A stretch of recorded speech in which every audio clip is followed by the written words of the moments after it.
Mi nombre es Gabriel Edgardo Yugdar y te invito a que me acompañes por este pequeño viaje a la historia de la Iglesia.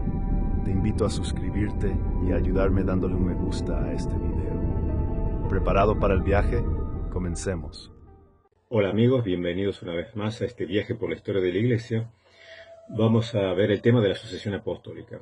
Ustedes saben, yo tengo un limonero en casa y cuando me hace falta limones, siendo la época en que da su fruto, yo cuando voy lo que espero encontrar es un buen fruto, un árbol que dé buen fruto. En realidad no me he puesto a investigar ni necesito conocer el árbol genealógico de mi árbol de limones. No me pongo a investigar si generación tras generación, si planta tras planta, árbol tras árbol, en lo que serían los antepasados de mi limonero, si se remontan en su origen al huerto del Edén, o si es un limonero cuyo origen se remonta a otros limoneros que fueron creados por el Señor fuera del huerto del Edén. Lo que me interesa a mí es su fruto, si es un árbol que da buenos frutos, no remontarme en una sucesión ininterrumpida para descubrir si mi limonero tiene su origen en el huerto del Edén, porque en realidad eso no le agrega ni le quita nada. El árbol se conoce por su fruto, por el fruto que da hoy, y eso es lo que hace que mi limonero sea bueno, sea malo, me sea útil o no me sea útil en absoluto y solamente merezca que le ponga el hacha en la raíz. Dice el apóstol Pablo en la epístola primera a Timoteo, en el capítulo 3, en el versículo 1, dice: palabra fiel, si alguno anhela obispado, buena obra desea. Pero es necesario que el obispo sea irreprensible. Y de allí da un montón de datos que son los requisitos de los obispos. Marido de una sola mujer, sobrio, prudente, decoroso, hospedador, apto para enseñar, no dado al vino, no pendenciero, no codicioso de ganancia deshonesta, sino amable, apacible, no avaro, y un montón de cosas más. Es decir, no se da como requisito de estos obispos que tengan una sucesión interrumpida que se demuestre que llega hasta los apóstoles como si eso le agregase o le quitase nada.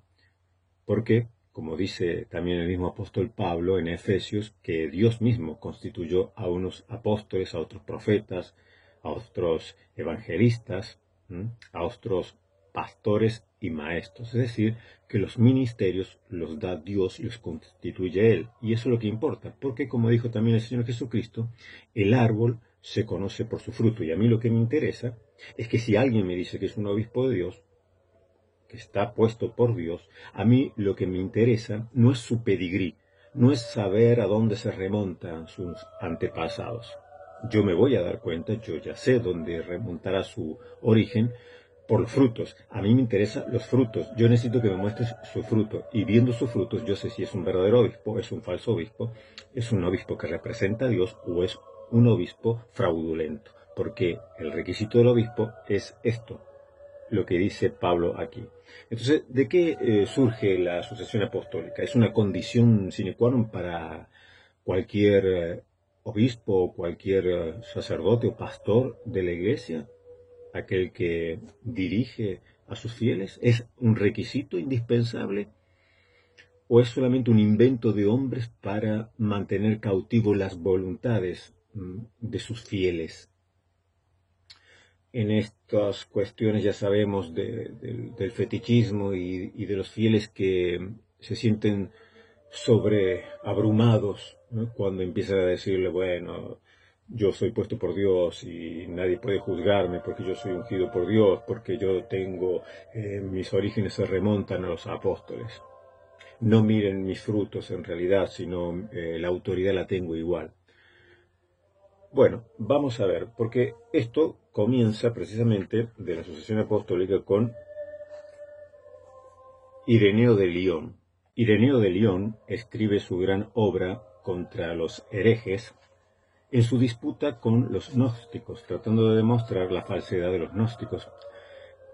Estos herejes o esta secta de los gnósticos, que tenía una amplísima variedad de exponentes, que no todos enseñaban exactamente lo mismo, ellos decían tener una revelación, una enseñanza oculta que los apóstoles se le enseñaron específicamente a sus discípulos, y sus discípulos la fueron transmitiendo, ¿m?, de maestro a discípulo, de generación en generación, y que este conocimiento oculto no se encontraba en Ireneo de Lyon y en lo que sería en ese entonces la Iglesia Universal, la Iglesia Católica, sino que eran ellos, específicamente, estos maestros gnósticos, los que tenían una revelación oculta. El gnóstico creía que era salvo por la gnosis, por el conocimiento, es decir, era necesario que tuviese esa revelación, que no estaba disponible para todos. Esa revelación, esa enseñanza, ese misterio oculto, estaba disponible solamente para unos pocos elegidos, y maestros la transmitían a sus escogidos, a sus alumnos, a aquellos elegidos, y estos a su vez a los siguientes.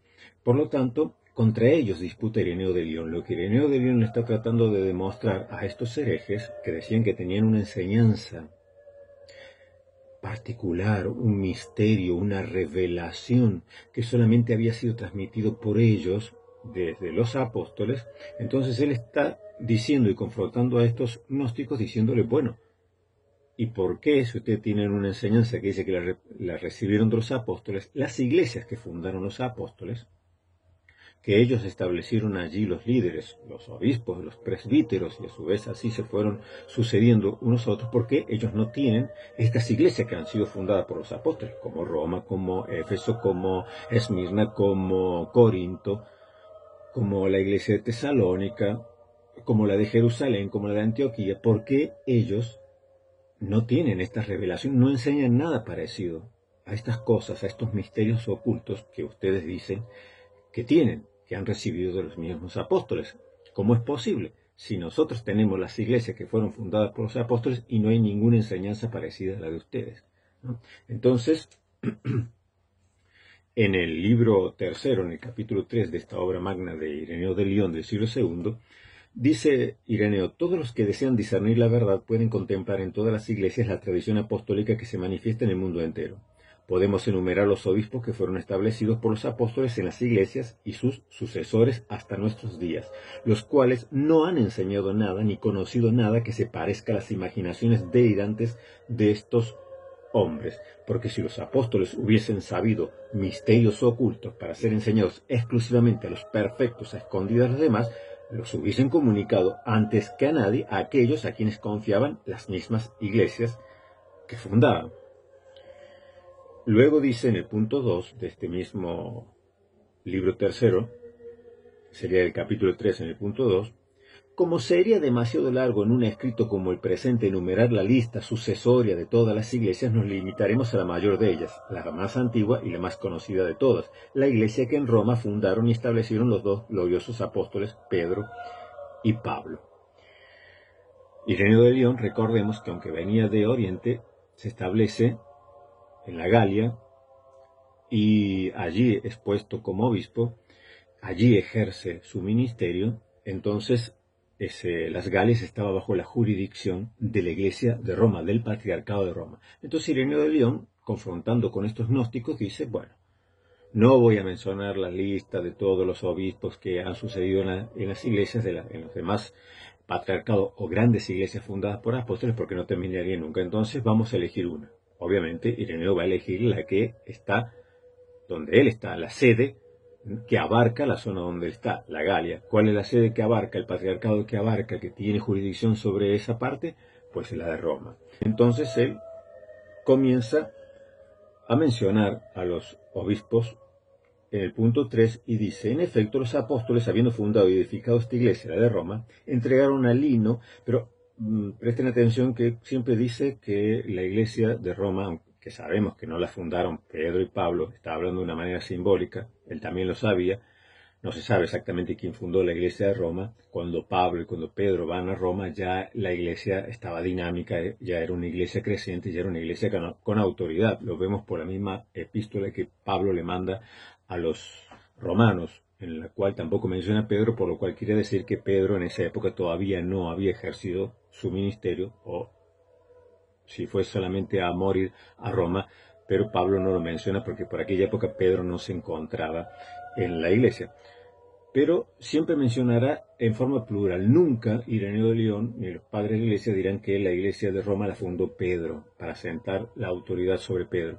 En los primeros testimonios siempre mencionará a los apóstoles, a Pedro y Pablo. Dice, en efecto, los apóstoles, habiendo fundado y edificado esta iglesia, entregaron, no dice en ningún momento Ireneo de León, por más que los católicos romanos citan siempre este texto de Ireneo de León, en ningún lado, ¿no?, se encuentra que Pedro haya designado como sucesor exclusivo suyo al obispo de Roma. No, dice los apóstoles, entregaron, siempre habla en plural, ¿no?, como que Pablo, como que Pedro, pusieron allí a los obispos, o pusieron allí a los líderes de la iglesia, entregaron el cuidado de la iglesia una vez que ellos ya iban a ser sacrificados, pero nunca habla en sentido singular. Nunca dice que el apóstol Pedro nombró, puso o dispuso como sucesor exclusivo suyo al obispo de Roma. Siempre dice en plural, los apóstoles. Entonces dice Lino, después dice Anacleto, en tercer lugar a partir de los apóstoles, otra vez siempre en plural, el episcopado Clemente, y así va mencionando. Después en el punto 4 menciona ya un caso de lo que sería de la iglesia ya de Oriente. Dice Policarpo, obispo de Esmirna, recordemos, no solo recibió la enseñanza de los apóstoles y vivió en compañía de muchos que habían visto a nuestro Señor, sino que fue establecido por los apóstoles como obispo de la iglesia de Esmirna en Asia. Yo le conocí en mi infancia, dice Ireneo de León, ya que vivió muchos años y en una edad avanzada. Después de haber dado un glorioso y brillante testimonio, partió de esta vida. Enseñó siempre lo que había aprendido de los apóstoles, lo cual transmitió también a la iglesia, y es lo único verdadero. Todas las iglesias de Asia dan testimonio de ello, y todos los que hasta el día de hoy han sucedido a Policarpo, que fue de mucha mayor autoridad y testigo de la verdad, más fiel que Valentín y Marción y todos los demás que tienen falsas opiniones. Marción y Valentín eran maestros gnósticos a los cuales confronta Ireneo de León. ¿Qué está diciendo? Por un lado menciona a Roma. Allí menciona a los obispos que fueron puestos por los apóstoles, siempre menciona en plural. Pero dice también, porque él lo vio, lo conoció cuando era chico, a Policarpo, al gran Policarpo, obispo de Esmirna, que había sido discípulo del apóstol Juan. Entonces él dice, yo conocí a Policarpo. Policarpo fue discípulo de Juan, pues yo nunca le escuché enseñar algo de lo que ustedes enseñan. Luego dice, aquí en Roma, donde ahora él estaba bajo la jurisdicción de Roma, aquí están estos grandes hombres de Dios que fueron puestos por los apóstoles para guiar la iglesia de Roma. Yo nunca les escuché decir algo parecido a lo que ustedes enseñan. Entonces, ¿por qué ustedes dicen que tienen un conocimiento secreto, una revelación, una enseñanza que fue dada por los apóstoles? Si las iglesias fundadas por los apóstoles no tienen nada parecido a lo que ustedes enseñan. De esta manera refuta Ireneo de León a los gnósticos. Entonces, para entender un poquito lo que está diciendo Ireneo de León, podemos leer en este libro, excelente libro que yo les recomiendo que lo tengan, de Juan María Laboa Gallego, Historia de los Papas. Este historiador, recordemos, que es licenciado en filosofía y en teología, y es doctor en historia de la Iglesia por la Universidad Gregoriana de Roma. Es decir, no es un pelandrusco como yo, esto es un erudito. ¿Qué dice este libro? Aquí en la página 29, esta es la segunda edición, es una edición que se ha hecho aquí en Argentina. En su polémica, está hablando, ¿no?, de Ireneo de León, su polémica con los herejes marcionitas, valentinianos o gnósticos. Recordemos, los marcionitas venían de Marcio, un maestro muy famoso gnóstico, al igual que Valentín, era otro gran maestro gnóstico, a los cuales confronta sus enseñanzas Ireneo de León. Dice, a finales del siglo II, el conocido teólogo Ireneo elaboró una relación de los obispos de Roma desde los orígenes de la Iglesia hasta su propia época.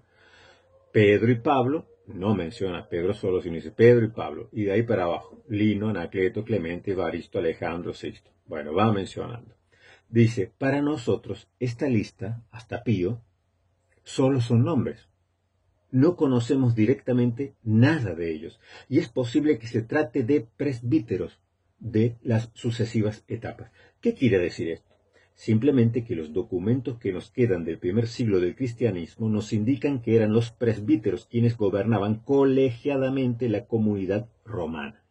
La carta a los Corintios de Clemente, el primer documento cristiano que ha llegado a nosotros aparte del Nuevo Testamento, más o menos de la época de los años 90 del primer siglo, fue escrita por un presbítero romano a los cristianos de Corinto, que se encontraban en medio de disputas y disensiones internas. En realidad la epístola es anónima y su autor la escribe en nombre y con la autoridad de la Iglesia romana.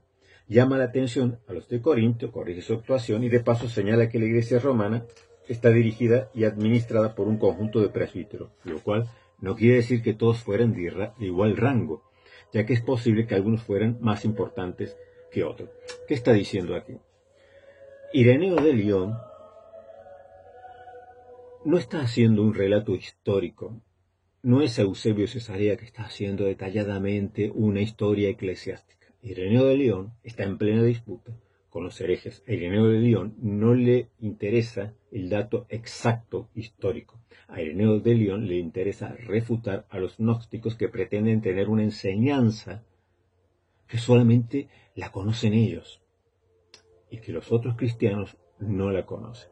Entonces Ireneo de León dice, bueno, yo les puedo demostrar que Pablo, Pedro estuvieron en Roma, ellos establecieron obispos, líderes de la iglesia, y no le enseñaron ninguna doctrina desconocida, no le enseñaron ningún secreto, ningún misterio hermético que solamente algunos pocos elegidos pudieran conocer. No tienen nada que ver con lo que ustedes están enseñando.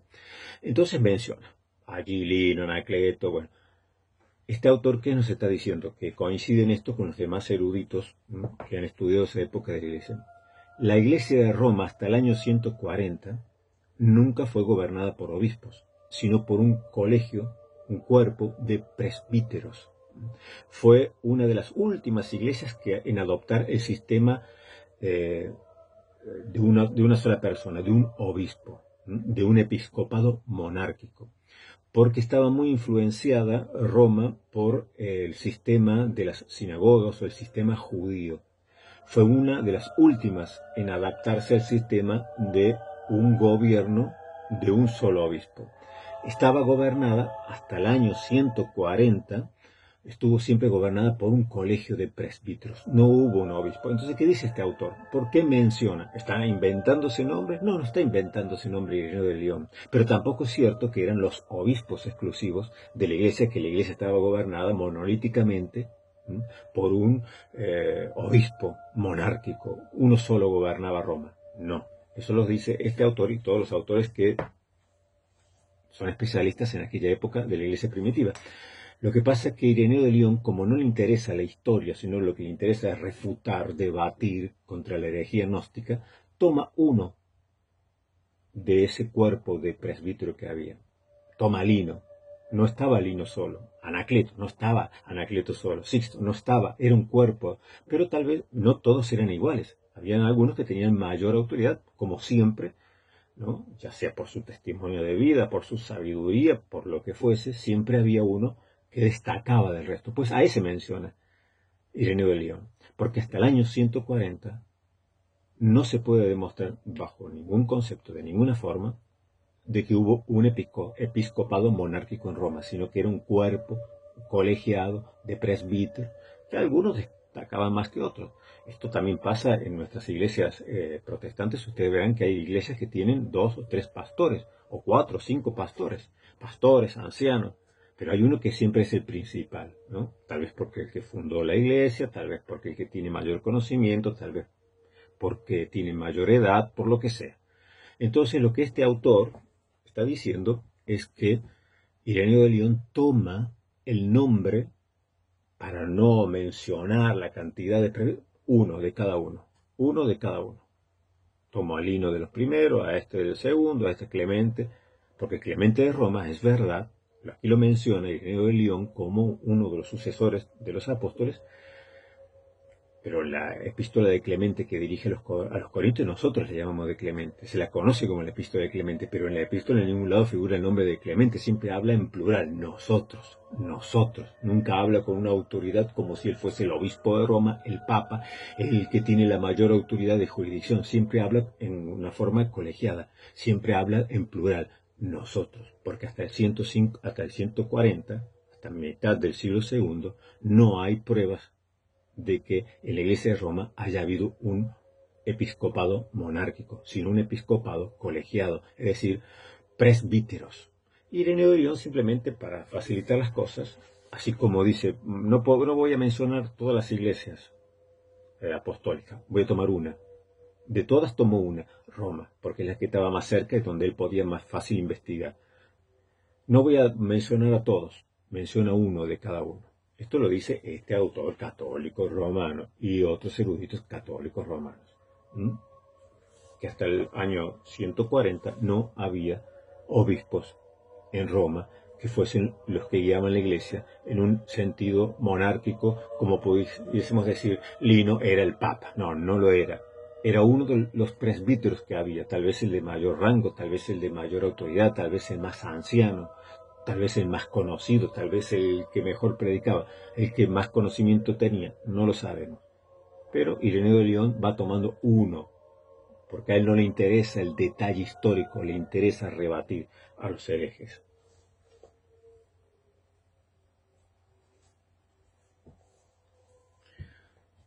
Sigue diciendo aquí este autor, algunos decenios más tarde, hacia el año 140, o sea, después de Clemente de Roma, el pastor de Hermas, aunque habla de obispos y diáconos, dice explícitamente que eran los presbíteros quienes presidían el gobierno de la comunidad. Dado que ya en este tiempo casi todas las iglesias existentes eran gobernadas por obispos, el mantenimiento en Roma de la autoridad colegiada de los presbíteros es considerada por los especialistas como la manifestación de cierta persistencia judaizante, aunque el cambio a una comunidad monárquica dirigida por un obispo se produjo poco tiempo después, a mediados del siglo II. Ya comienza a haber un solo obispo, un episcopado monárquico en Roma, pero antes no existe ningún católico romano, ningún apologista católico romano te puede demostrar que antes del año 140 o a mediados del siglo II exista un episcopado monárquico, exista algo parecido a un papa en Roma. Por tanto, al elaborar, presten atención a lo que dice aquí este doctor de historia, por tanto, al elaborar Ireneo su lista con el objetivo citado, parece que señaló como obispo único a uno de los presbíteros existentes en cada etapa, probablemente uno de los más destacados o más conocidos. Entonces, tenemos que hasta el año 140 no hay evidencias de un episcopado monárquico en Roma, porque Roma es de las últimas sedes o iglesias apostólicas o sedes apostólicas en adoptar el episcopado monárquico, cuando las demás ya las tienen. Por eso, cuando habla Ignacio de Antioquía, habla al obispo de Esmirna, al obispo de Tala, al obispo de Tralles, al obispo de Fila. Van mencionando los obispos, pero en Roma no menciona obispo, porque para la época de Ignacio de Antioquía, aunque en las demás iglesias de Asia o de Oriente ya había un episcopado monárquico, Roma aún se resistía a este tipo de gobierno, porque estaba muy influenciada, como dice este autor, por la tradición judaica. Entonces allí había un colegio, un cuerpo de presbíteros que gobernaban en paridad. Siempre había alguno que destacaba. De estos que destacaban, Ireneo, para facilitar las cosas, en su debate con los gnósticos, para demostrarles que no tenían ellos ninguna enseñanza desconocida por la iglesia y que solamente la tuviesen los gnósticos, porque sería ridículo, lo dice Ireneo de Lyon. A ver, los apóstoles no fundaron iglesias gnósticas, ustedes no tienen iglesias fundadas por apóstoles. Iglesias fundadas por apóstoles son Roma, Antioquía, Jerusalén, Esmirna, tienes Corinto, Éfeso, Tesalónica. Esas son iglesias fundadas por los apóstoles. Y en ninguna de ellas vas a encontrar ninguna doctrina parecida a esa doctrina hermética, misteriosa, secreta, que enseñaban los gnósticos, que solamente por el medio de ese conocimiento de esa doctrina podían ser salvos. Los gnósticos creían que los elegidos eran salvos por conocimiento, cuando llegaban a conocer ese misterio oculto que se revelaba secretamente de maestro a discípulo. Y Ireneo de León le dice, eso es ridículo, porque las iglesias fundadas por los apóstoles, yo te puedo mencionar la lista de los obispos que han gobernado cada iglesia. Es verdad que en Oriente o en Asia podría mencionar obispos, y sí, había uno de cada, porque ellos adoptaron antes que Roma ese sistema. En Roma no, pero para no hacer lío, Ireneo de León toma uno, como dice este autor, uno de cada etapa, el que más predominaba, el más influyente, y lo menciona. Aunque hasta mitad del siglo II nunca hubo en Roma un obispo. Y Ireneo de León siempre, cuando dice que el obispo fue puesto por, nunca dice Pedro, como si se dice entender que el obispo de Roma, como dicen los católicos, uno siempre lo escucha decir, no, porque allí Pedro instituyó a Lino y lo puso como su sucesor. Eso no dice en ningún lado. Ireneo de León dice, los apóstoles, Pedro y Pablo, pusieron a los obispos, ¿no? Y los dejaron, siempre habla en plural, nunca menciona a Pedro solo, siempre menciona, con el tiempo, a medida que va desarrollándose esta pretensión del obispo de Roma de querer tener una jurisdicción ya no solo sobre su sede patriarcal, sino que quiere gobernar la pentarquía, que quiere gobernar sobre las demás sedes, entonces comienza, ya dijimos, que en el siglo III, con Esteban I, el Papa Esteban I, ahí sí ya había un obispo único en Roma.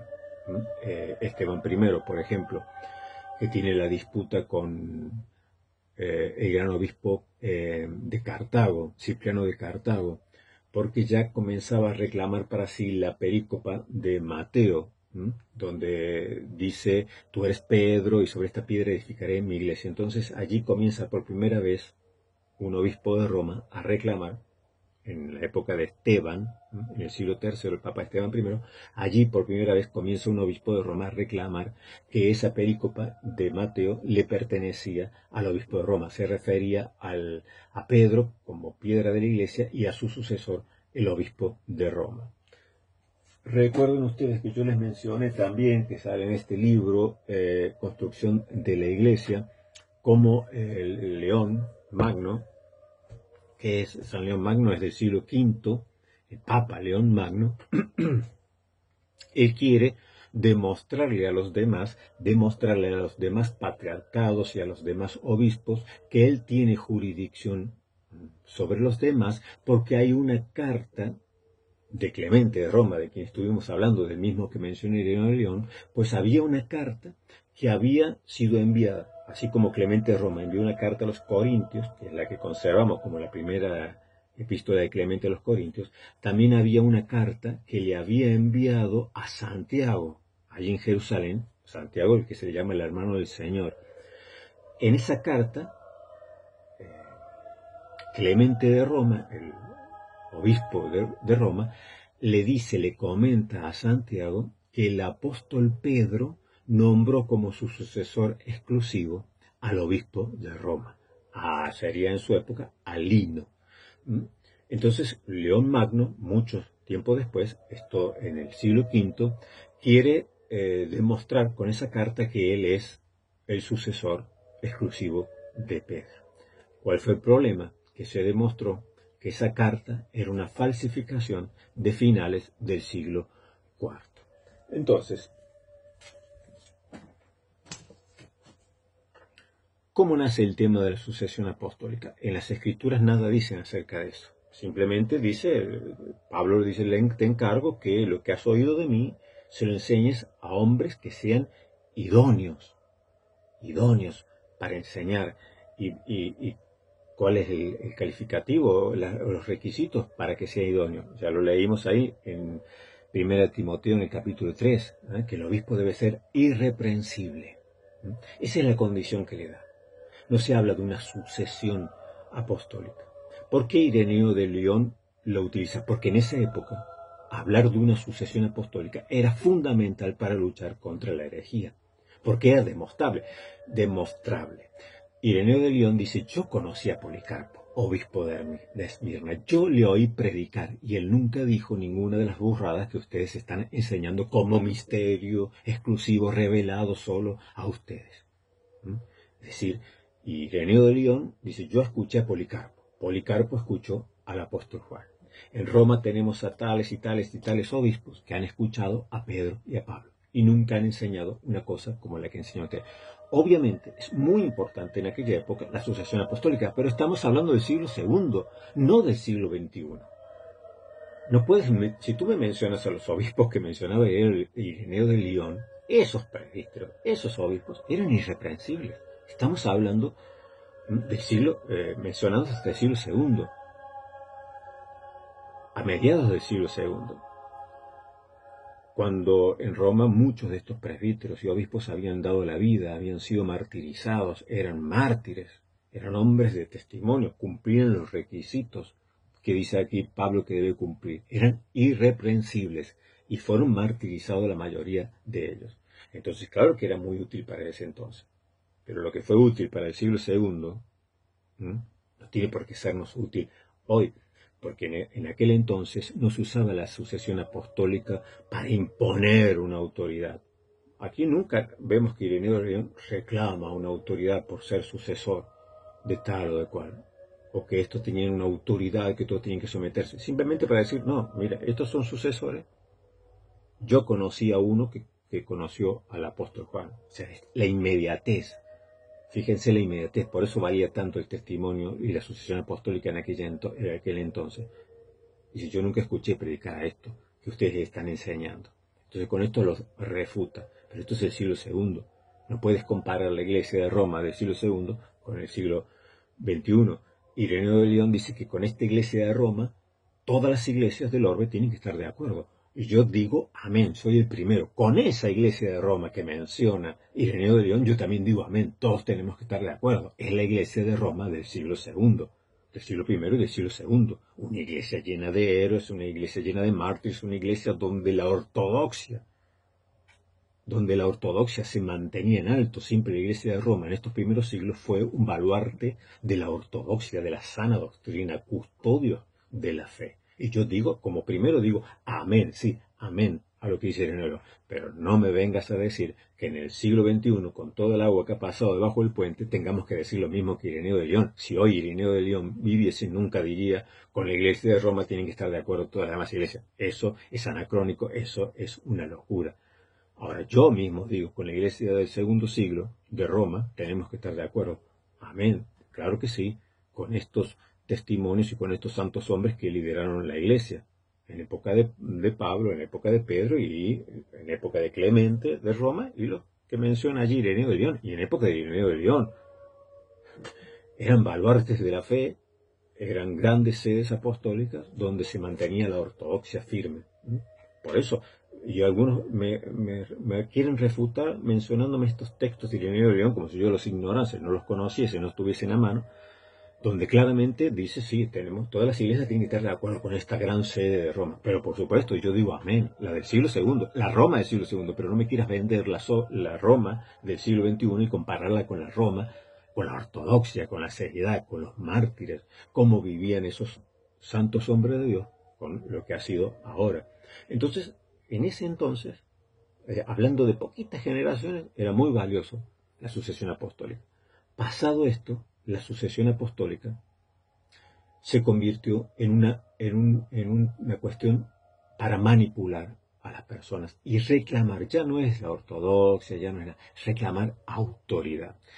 Fíjense ustedes que en el canon sexto del primer concilio ecuménico, donde participó toda la ecumene, donde participó todo el orbe cristiano, que es el concilio de Nicea en el año 325, en el canon sexto se dice que las tres grandes sedes que existen son las de Antioquía, la de Alejandría y la de Roma, las grandes sedes, y que cada obispo tiene jurisdicción sobre su sede.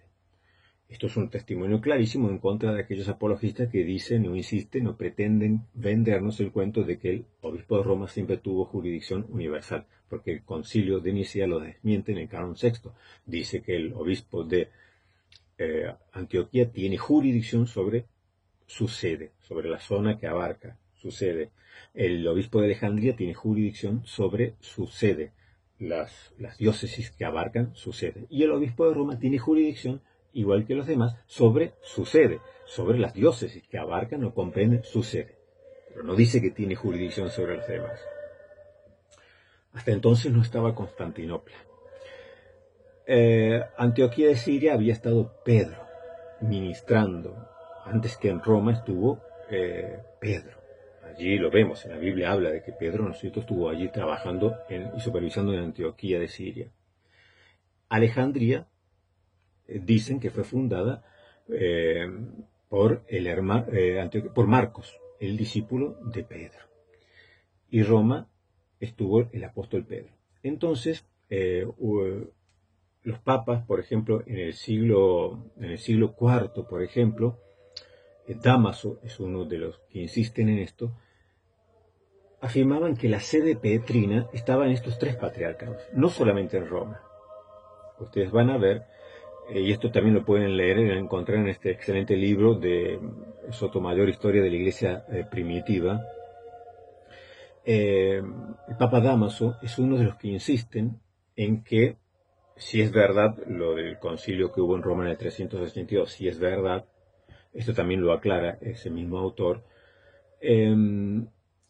se hablaba de que la sede de Pedro estaba en tres lugares. Estaba en Roma, porque allí había estado Pedro, estaba en Antioquía, porque allí había estado Pedro, y estaba en Alejandría, porque allí fue fundado por Marcos, que era un discípulo directo de Pedro.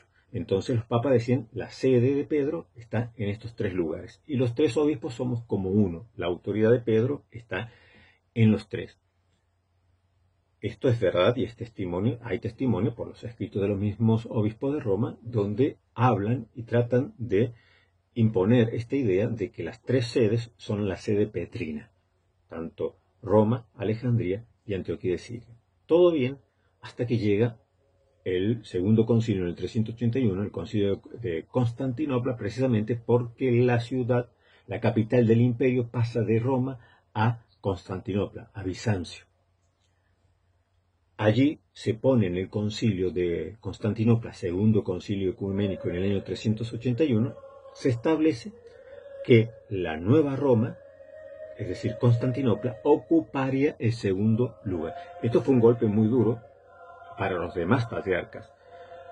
Para Roma, por ejemplo, porque Roma decía que las tres sedes que mencionaba el primer concilio ecuménico de Nicea eran las más importantes. Roma, Antioquía y Alejandría. Pero ahora resulta que en el segundo concilio ecuménico ponen que la segunda más importante, detrás de Roma, es Constantinopla. ¿Y por qué? No mencionan que es porque fue fundada por un apóstol, porque fue fundada por tal discípulo de algún apóstol. No. Simplemente porque es la nueva Roma, es decir, por cuestiones políticas. Recordemos que Constantino había establecido, el emperador Constantino estableció, después de la paz de Constantino del 313, estableció que la importancia de un obispo debía corresponderse con la ciudad en la cual era obispo. Es decir, el obispo de Roma, su autoridad y su jerarquía debía corresponderse con la autoridad y la jerarquía de la ciudad, la capital del imperio. Pero cuando establecen la nueva Roma, entonces, por este mismo que había establecido Constantino, el obispo de Constantinopla pasaba a tener igual rango de dignidad que el obispo de Roma, porque ahora esta también era la nueva capital del imperio. Esto también le sentó muy mal al obispo de Roma. Roma siempre había fundado sus pretensiones de primacía y de supremacía en jurisdicción por el hecho de que allí habían estado, por cuestiones espirituales, porque allí había estado Pablo, porque allí había estado Pedro. Pero Constantinopla resulta que ahora pretende estar en segundo lugar, y lo único que menciona para alcanzar esto es simplemente que es la nueva Roma. O sea, ya está rebajando a Roma, a la antigua Roma.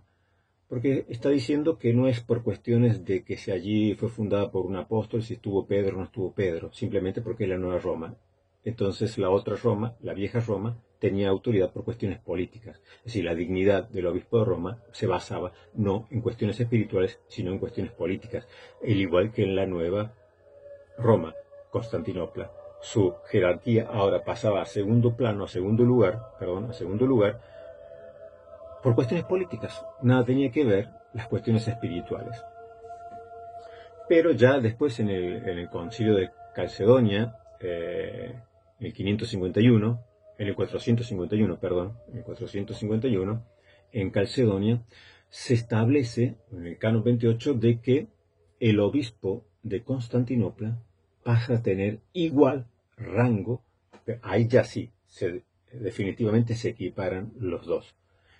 En ese canon 28 del concilio de Calcedonia se dice que el obispo de Constantinopla pasa a tener igual jerarquía, igual rango de honor, de autoridad que el obispo de Roma. Y entonces comienzan a sacar desde Constantinopla que ellos fueron fundados por el apóstol Andrés, hermano de Pedro. Claro, porque algo tenía que ser con Pedro, porque recordemos, Roma fundada, no fundada, pero sí estuvo Pedro allí. Antioquía estuvo antes, Pedro estuvo en Antioquía. Y en Alejandría, que eran las más importantes, era por Marcos, discípulo de Pedro. Entonces Constantinopla ahora comienza a reclamar también una sucesión apostólica. No hay indicios de que haya sido la iglesia de Constantinopla, de Bizancio, fundada por Andrés, el hermano de Pedro. No hay indicios. Se lo inventan, ¿no? Porque tenían que tener. Dijeron, oiga, nosotros también tenemos que tener una sucesión apostólica para que no perdamos autoridad, para poder competir con Roma, nosotros también tenemos que decir que tenemos una sucesión apostólica. Entonces se sacaron de la manga que fueron fundados, que la iglesia de Constantinopla, de Bizancio, fue fundada por Andrés, el hermano de Pedro, para que de ahí también estuviese la sede petrina. Y allí comienza entonces a valorizarse esto de la sucesión apostólica, para competir entre las sedes en esta carrera, que a partir ya del segundo concilio ecuménico de Constantinopla, cuando se pone a la misma ciudad, a la nueva Roma, Constantinopla se la pone en el segundo lugar, desplazando a las otras que eran más antiguas y con mayor rango, queda segunda. Y en el cuarto concilio ecuménico, en el de Calcedonia, en el 451, ya se equipara no solamente la ciudad de Constantinopla, sino al obispo, se lo pone en la misma altura, en las mismas condiciones de autoridad y de dignidad que el obispo de Roma. Esto fue el principio, todas estas cosas fueron lo que contribuyeron luego a la cisma, cuando Roma se separa de los 4 patriarcados de Oriente, que en total estos 5 conformaban la pentarquía. Quiere decir que cuando Ireneo de León habla de la sucesión apostólica es muy valioso, porque tiene un fin apologético, tiene un fin para luchar contra la herejía gnóstica, para demostrarle a los gnósticos que eran unos ridículos cuando ellos decían que tenían una revelación exclusiva que habían recibido ellos y sus maestros habían recibido directamente los apóstoles, porque Ireneo les mostraba a las iglesias que habían fundado esos mismos apóstoles y no existía tal enseñanza. Entonces decía, ustedes son ridículos con sus pretensiones. Pero cuando ya Roma y Constantinopla empiezan a pelear por la hegemonía, por la supremacía del gobierno, Roma quería imponerse sobre toda la cristiandad, Constantinopla dice, no, aquí estoy yo, que tengo igual rango de honor y que el obispo de Roma, así que la parte de Oriente, aquí gobierno yo, y no se inmiscuye Roma. Y así van peleando hasta que se produce el gran cisma. Es decir, allí ya la cuestión de la sucesión apostólica era meramente una cuestión política, una cuestión de privilegios, de luchar por ansias de poder. Entonces ya perdió el sentido de la sucesión apostólica. Luego ya ni a hablar en Occidente, cuando nosotros sabemos, por lo que dijo Pablo, que si alguien quiere ser obispo, buena obra desea, pero el obispo es necesario que sea irreprensible. Ni que mencionar ya lo que luego, después de Ireneo de León, cómo se va desvalorizando todo esto y asumen papas que realmente son penosos, papas que ya simoníacos, que compran y venden los bienes espirituales, papas fornicarios. Tenemos a Alejandro VI, por mencionar uno, los papas del Renacimiento. Alejandro VI, Julio II, León X, el papa de los Medici, con el que se enfrentó Lutero. Pero por mencionar a Alejandro VI, ustedes saben que Alejandro VI tuvo hijos siendo cardenal y tuvo hijos siendo papa. Y tuvo una amante muy conocida, se conocen los nombres, Julia Farnese, era su amante. Julia Farnese fue amante de Papa Borgia, de Alejandro VI, por eso era conocida como la esposa de Cristo, ya que el Papa reclamaba ser el representante de Cristo, entonces sarcásticamente a Julia Farnese le decían la esposa de Cristo. Y estaban los hijos, él tuvo hijos siendo Papa. Y todos conocen la historia de Lucrecia Borgia, la hija del Papa, que él usaba como moneda de intercambio para hacer política, para casarla con los poderosos. Cuando ya no le servía, hacía matar al yerno y luego que quedaba viuda la hacía casar con otro. Pero esto es historia, esto no es un invento mío. Te pueden agarrar cualquier libro de historia, aún católicos romanos. Les puedo mencionar el libro Historia de los Papas y de los Concilios, de editorial Ariel, de Lutero a nuestros días, de Giacomo Martina, por ejemplo. Excelentes, son 4 tomos de Lutero a nuestros días. Lean, es fascinante la historia de los papas del Renacimiento. Está escrito por un historiador católico, Giacomo Martina.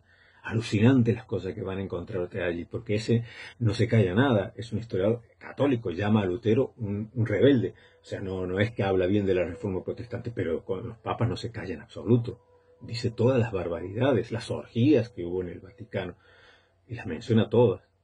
Es decir, Alejandro VI tuvo hijos, dijimos, a los cuales los casaba para formar alianzas de poder. Recordemos que el papado llegó a tener 1/3 de lo que hoy es Italia, 1/3 llegó a tener como estados pontificios bajo la autoridad soberana del Papa. Recordemos que Alejandro VI fue el Papa que hizo matar a Savonarola, este monje profeta que predicaba, contra él predicaba. Cuando Savonarola predicaba acerca de la corrupción, porque en Roma se vendía y se compraban los bienes espirituales, porque bajo el cielo de Roma todo se vendía al mejor postor.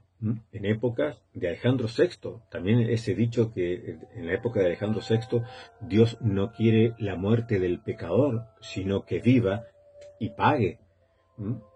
Entonces, Alejandro VI tuvo un hijo, el más poderoso de sus hijos y más conocido, que fue César Borgia.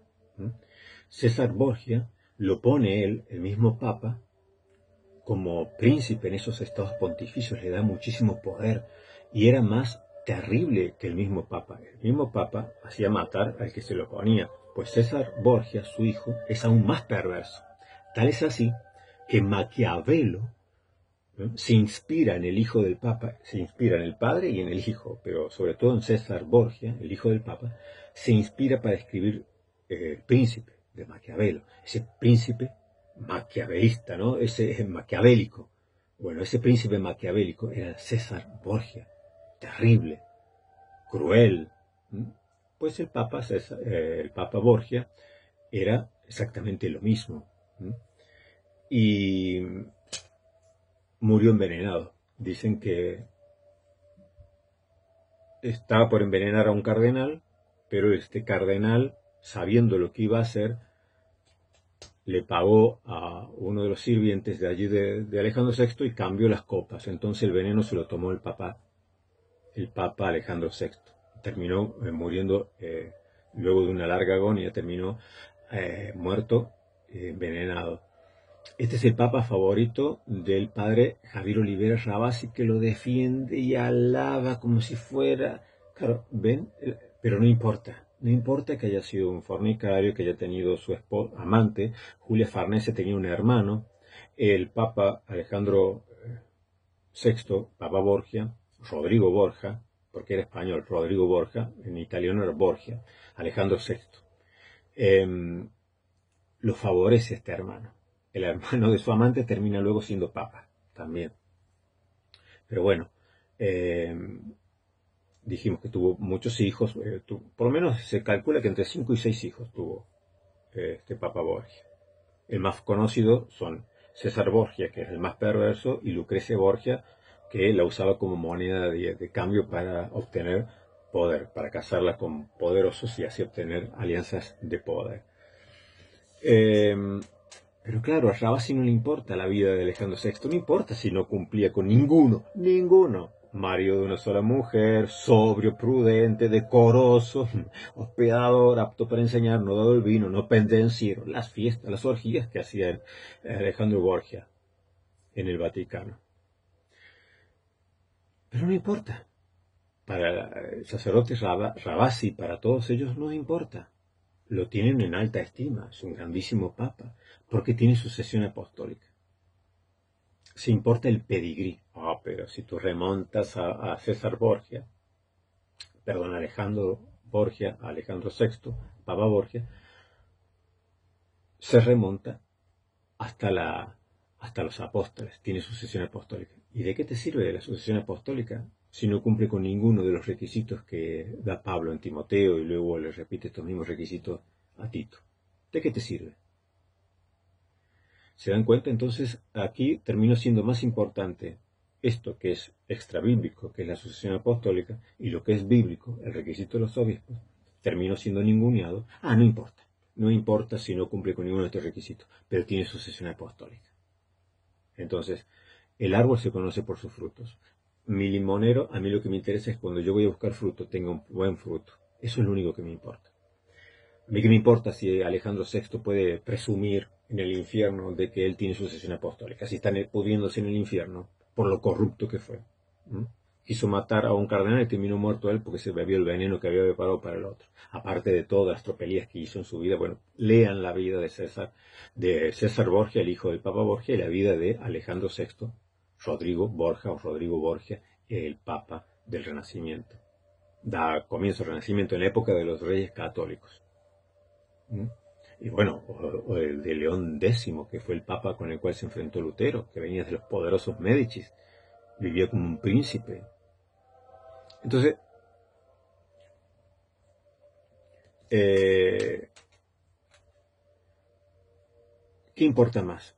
¿Los requisitos, que cumple los requisitos que tiene que cumplir un obispo, que dijo el apóstol Pablo, o la sucesión apostólica? Vemos que lo único que importa es lo que dicen las Escrituras. Palabra y fiel. Si alguno anhela obispado, buena obra desea. Pero es necesario que el obispo sea irreprensible. Esto ha sido todo. Muchas gracias por acompañarme en este viaje. No te olvides de suscribirte al canal para poder reencontrarnos próximamente.